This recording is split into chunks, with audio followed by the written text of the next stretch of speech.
c'est pas d'une grande complexité.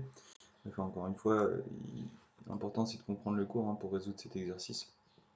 Euh, alors, on y va, l'exercice 1. On a Alex qui observe la couleur de 200 voitures qui passent devant chez lui. Donc, une activité qu'on peut typiquement faire pendant le confinement. Il dénombre qu'il y a 41 voitures noires, 73 voitures blanches et 28 rouges. Et l'expérience aléatoire qu'on va étudier est choisir une voiture au hasard passant devant chez Alex et observer sa couleur. Donc ça, c'est une expérience. Maintenant, ce qu'on vous dit, c'est reproduire et compléter le tableau ci-dessous qui donne un modèle de probabilité adapté. Alors, c'est tout flou.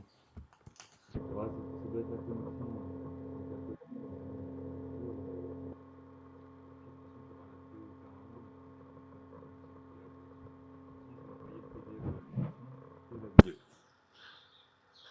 Euh, alors, ce qu'on vous demande,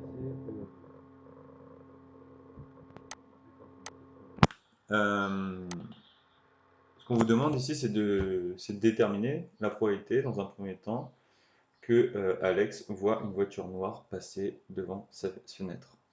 Alors, comment on fait pour déterminer cette probabilité? Alors, premièrement, hein, avant de faire quoi que ce soit, il faut partir du principe qu'une probabilité, c'est une valeur qui est comprise entre 0 et 1. Donc, si vous avez une valeur qui est supérieure à 0, inférieure à 0 ou supérieure à 1, ce n'est pas bon. On y va. Pour déterminer cette probabilité, mais en fait, on va poser une fraction. Et cette fraction, en haut, on va mettre le nombre d'issues favorables. Donc, le nombre d'issues favorables, c'est le nombre de voitures noires, 41.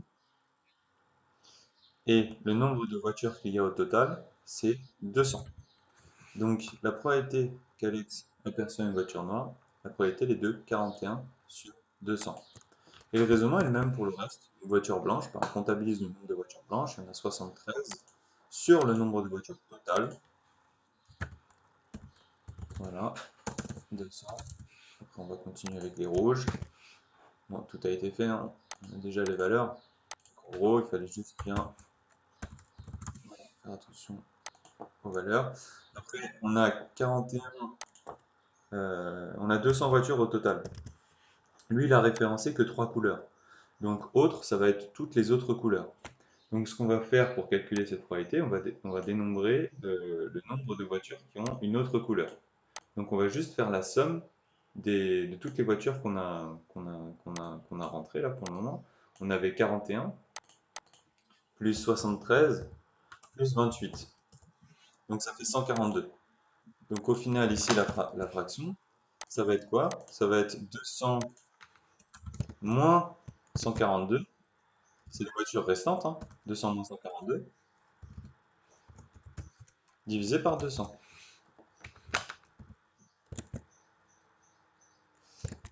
Et donc 200. Oui, bonjour.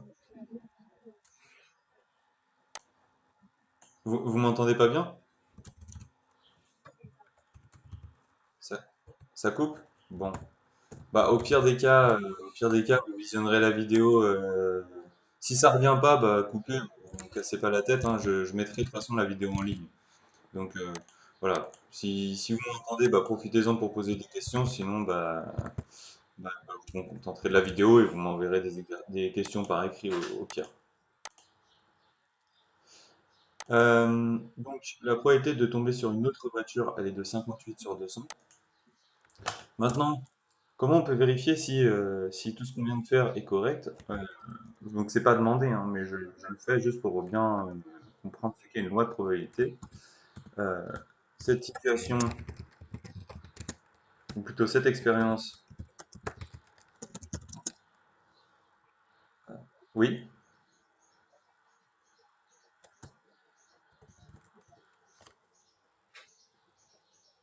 Alors pour autre, parce que tu vois, on a fait pour une voiture noire, blanche et rouge. Mais Alex, il a visionné 200 voitures au total. Et il n'a pas vu que des noirs ou que des blanches ou que des rouges, il y a aussi d'autres couleurs. Donc le case autre, c'est les autres couleurs.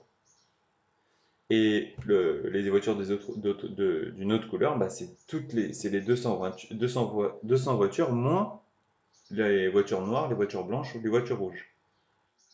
Donc 200 moins 142. Et donc on obtient une probabilité de 58, 200 sur 200. Euh, pourquoi l'exercice, comment on peut vérifier que tout ça est juste?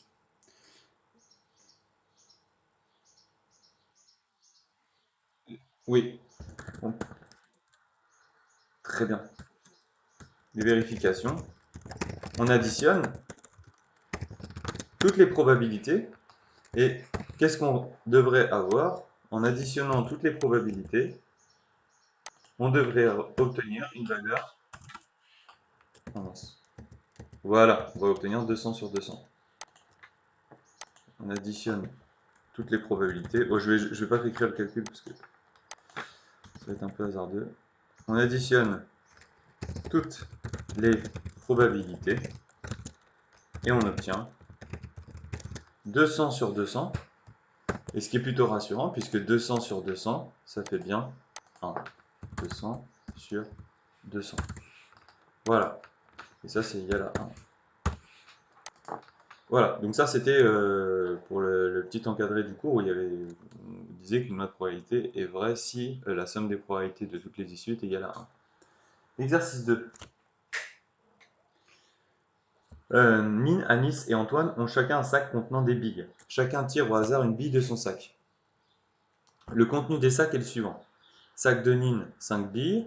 Sac rouge, sac d'Anis, 10 billes rouges et 30 billes noires. Et sac d'Antoine, 100 billes rouges et 3 noires.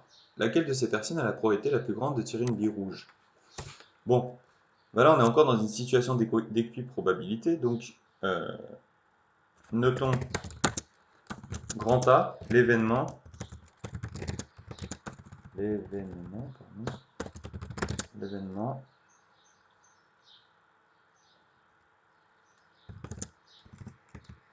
euh, tirer une boule rouge. Alors, avec le sac de Nina, avec le sac de Nine, avec le sac de Nine, la probabilité de A, donc la probabilité de tirer une boule rouge, elle est de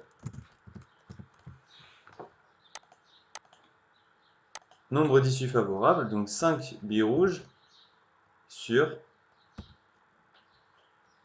5 billes rouges. Puisqu'il y a 5 billes rouges et 5 billes au total, donc on a 5 sur 5. Donc la probabilité, en fait, elle est égale à 1. Avec le sac d'anis, la probabilité de A, donc c'est pas la même puisqu'on n'est pas dans le même sac, mais je l'appelle quand même probabilité de A, mais dans le cas du sac d'anis. Dans le sac d'anis, j'ai 10 billes rouges et 30 billes noires. Donc du coup, la probabilité de tirer une bille rouge, c'est le nombre de billes rouges divisé par le nombre de billes total, donc 10 sur 40. Et avec le sac d'Antoine, on a P de A, P de A qui est égal à le nombre de billes rouges, donc ici on a 100, nombre de billes total, 103. Donc 10 sur 40, ça fait un quart, 10 sur 40, ça fait un quart, et un quart, ça fait 0,25. Et 100 sur 103, vous pouvez le taper sur la calculatrice, ça fait environ 0,002.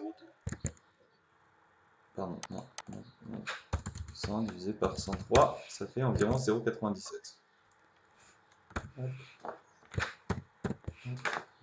0,97. Donc,